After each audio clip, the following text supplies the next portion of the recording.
तीसरा सवाल है, एक बगीचे का परिमाप 120 मीटर और क्षेत्रफल 800 मीटर स्क्वायर है, तो उसकी लंबाई और चौड़ाई ज्ञात कीजिए यदि लंबाई चौड़ाई से दो गुनी है। अब देखो, एक आयताकार बगीचा है,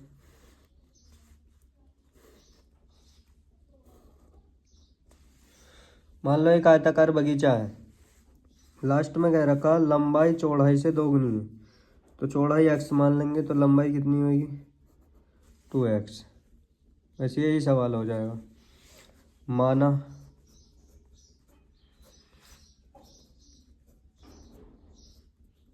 बगीचे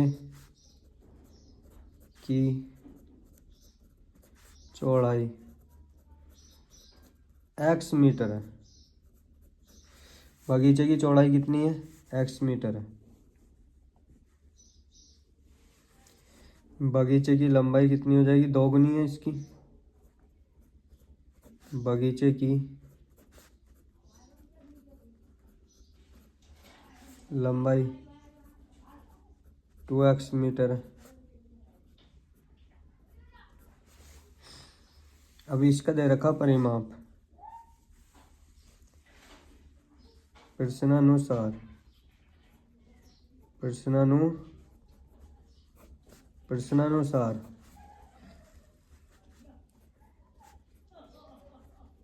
बगीचे का परिमाप दे रखा है 120 मीटर, परिमाप होता है हमारा 2l + b बराबर 120 मीटर। लंबाई प्लस चौड़ाई 2, लंबाई कितनी है हमारी 2x, चौड़ाई x बराबर 120 मीटर।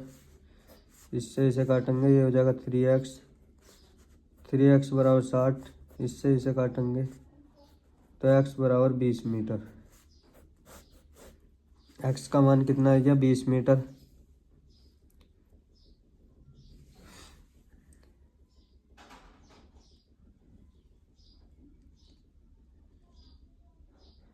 पूछा लंबाई और चौड़ाई ज्ञात करो, लंबाई और चौड़ाई ज्ञात करो।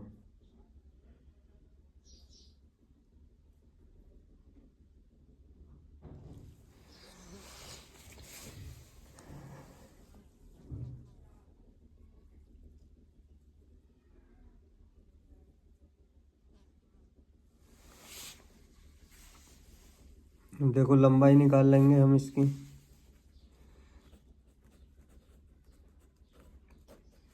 लंबाई कितनी मानी हमने 2x, तो 2 गुणा 20 बराबर 40 मीटर, और चौड़ाई है हमारी x का मतलब 20 मीटर। तो ये ही हमारा आंसर होगी। लंबाई और चौड़ाई कितनी आएगी 40 और 20 मीटर। एक दूसरा तरीका और है, अगर हमें परिमाप दे रखा और क्षेत्रफल दे रखा तो हम इसके दूसरी तरीके से भी निकाल सकते हैं। या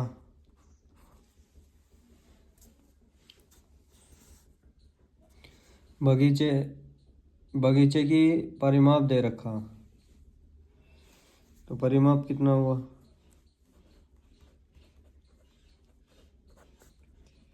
बगीचे का परिमाप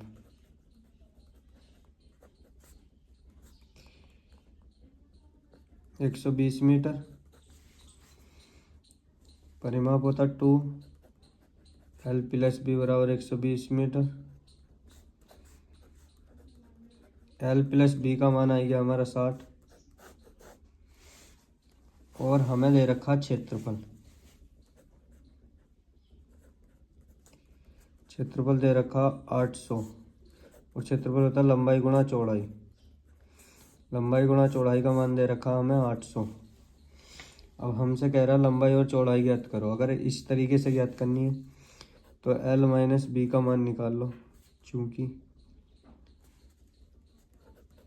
l + b का होल स्क्वायर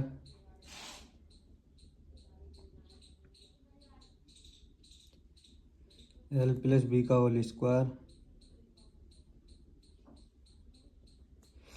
माइनस का 4LB। तो एल प्लस बी का मान कितना 60, 60 का होल स्क्वायर 4 गुणा एल गुणा बी का मान है 800, तो ये 3600, 8 चौक 32, 3200। एल माइनस बी का मान है 400, तो एल माइनस बी का मान भैया हमारा √400। एल माइनस बी का मान आइया हमारा 20। ये समीकरण नंबर 1। समीकरण नंबर 2, समीकरण 1 व समीकरण 2 से एल प्लस बी का मान 60, एल माइनस बी का मान 20, दोनों को जोड़ देंगे तो ये कट जाएगा, तो 2L बराबर हो जाएगा हमारा 80। इससे ये कट गया, एल का मान आ गया 40। एल का मान समीकरण 1 में रख दो, एल प्लस बी बराबर 60, तो 40 प्लस बी बराबर 60, तो बी का मान 60 माइनस 40, बी का मान आ गया 20। और ये ही पहले आंसर आए थे। तो हम किसी भी तरीके से कर सकते हैं, चाहे पहले वाले से चाहे दूसरे से। ऊपर वाला पहला मेथड है, नीचे वाला दूसरा। अगला सवाल है सिद्ध करना है ट्रिग्नोमेट्री का। तो हम क्या करेंगे, LHS ले लेंगे। 1 plus sine theta upon cos theta plus cos theta 1 plus sine theta. L से में आ जाएगा cos theta 1 plus sine theta, 1 plus sine theta इधर मल्टीप्लाई करेगा स्क्वायर हो जाएगा, और इधर ये मल्टीप्लाई करेगा कोस स्क्वायर थीटा हो जाएगा। फॉर्मूला बन जाएगा ए प्लस बी का होल स्क्वायर, खोलेंगे A square plus B square plus का 2AB, तो 1 का वर्ग प्लस साइन थीटा का वर्ग plus 2AB।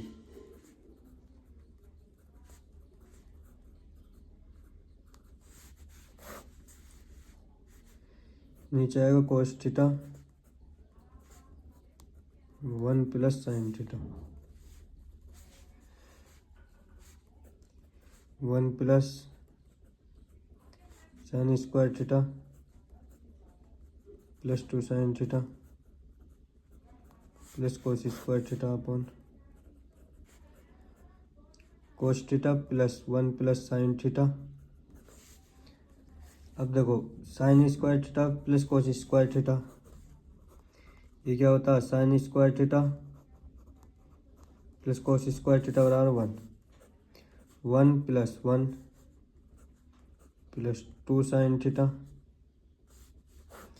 Upon cos theta 1 plus sine theta. ये जगह 2 plus 2 sine theta cos theta 1 plus sine theta, 2 common ले लेंगे तो बचेगा 1 plus sine theta upon cos theta 1 plus sine theta. इससे ये कैंसिल, बचेगा 2 गुणा 1 अपॉन कोस थीटा, और 2 गुणा 1 अपॉन कोस हो जाएगा 2 सेक थीटा। यही क्या है हमें सिद्ध करना आता है, LHS बराबर RHS। तो हम इसे गुणनखंड विधि से निकालेंगे। लैसे 92 और 510 के गुणनखंड कर लो, 2 से काटेंगे तो 2 चौक 8, 2 छीका 12, फिर 2 से 2 दूनी 4, 2 ते 6, 23 से 23 का ना 23। इसी प्रकार 510 के करेंगे, 2 दूनी 4, 2 पंच 10, 2 पंच 10, 3 से काटो 3 अट्ठे 24, 3 पंजे 15, फिर 5 से काटेंगे तो 17 पंजे 85, 17 का ना 17। अब ये हमारे गुणनखंड आ गए। अब लिखेंगे 92 के, 92 के अभाज्य, अभाज्य गुणनखंड 2 मल्टीप्लाई 2 मल्टीप्लाई 23, 510 के अभाज्य गुणनखंड 2 गुणा 3 गुणा 5 गुणा 17। अब लैसा लेना हमें, तो लैसा में क्या करते हैं, लैसा में सभी को ले लेते हैं, ज़्यादा से ज़्यादा। देखो 2 कितनी बार है, 2 बार, ये दोनों बार 2 ले लिया, फिर 3 ले लो, फिर 5 ले लो, फिर 17। पहले तो ये सारा ले लो, फिर ज़्यादा से ज़्यादा वाले ले लो और गुणा 23, इन सब की गुणा कर दो। 2 दूनी 4, 4 या 12, 12 पंजे 60, और 60, 17 छिका 102, तो ये हो गया 1020 गुणा 23, 0 का 0, 23 की गुणा करेंगे इससे, तो 23 दूनी 46, 23 का ना 23, तो इसका जो एलसीएम आ जाएगा वो 23,660 आ जाएगा।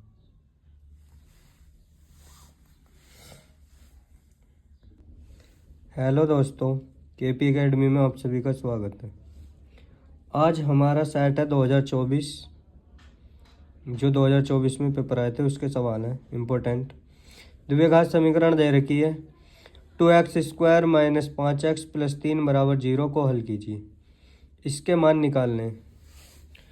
तो देखो सबसे पहले हम क्या करते हैं, तुलना कर लेते हैं दिया हुआ समीकरण।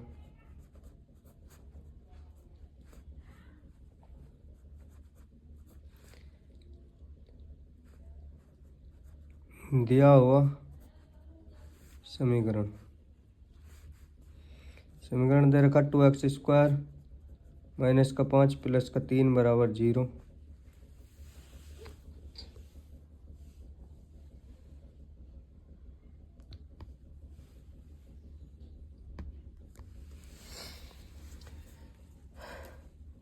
ये दे रखा, तो हम इसकी तुलना किससे करेंगे, ax² plus bx plus c बराबर 0 से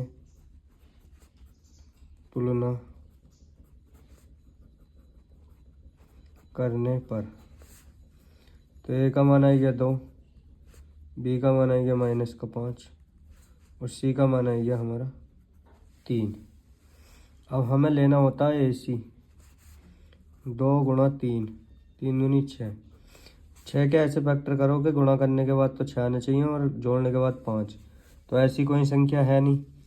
अब देखो इस सवाल में क्या तरीका लगेगा, जब ऐसी संख्या बननी है कि उसमें कोई नहीं है, तो इसमें लगेगा श्री धनाचार्य सूत्र। ये सवाल किससे सॉल्व होगा, अब श्री धनाचार्य के सूत्र से, जब ये गुणनखंड फैक्टर नहीं लगेगा, मेथड नहीं लगेगा। तो श्री धनाचार्य के सूत्र से क्या होता है, श्री धनाचार्य का सूत्र, x बराबर होता माइनस का b plus minus root b² minus का 4ac अपॉन 2a। अब यहाँ पे b का मान रखेंगे तो माइनस का 5 प्लस माइनस b का मान माइनस का 5 का स्क्वायर माइनस का 4ac,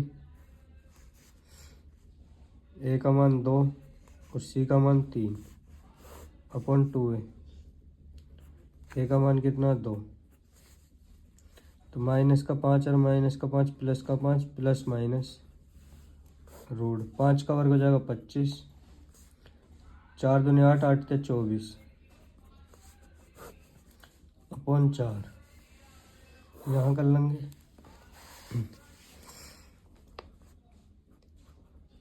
5 प्लस माइनस √1/4। यहाँ पे बचेगा प्लस माइनस 1/4। अब प्लस चिन्ह लेने पर, प्लस चिन्ह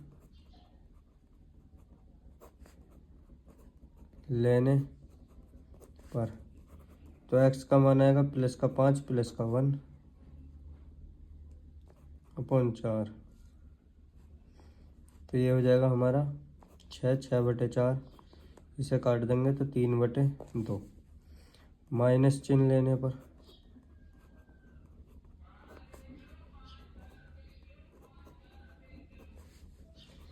x बराबर 5 माइनस का 1/4। 4/4, 4 से 4 कट गया, 1 आ गया। तो x के दो मान आएंगे 1 और 3/2।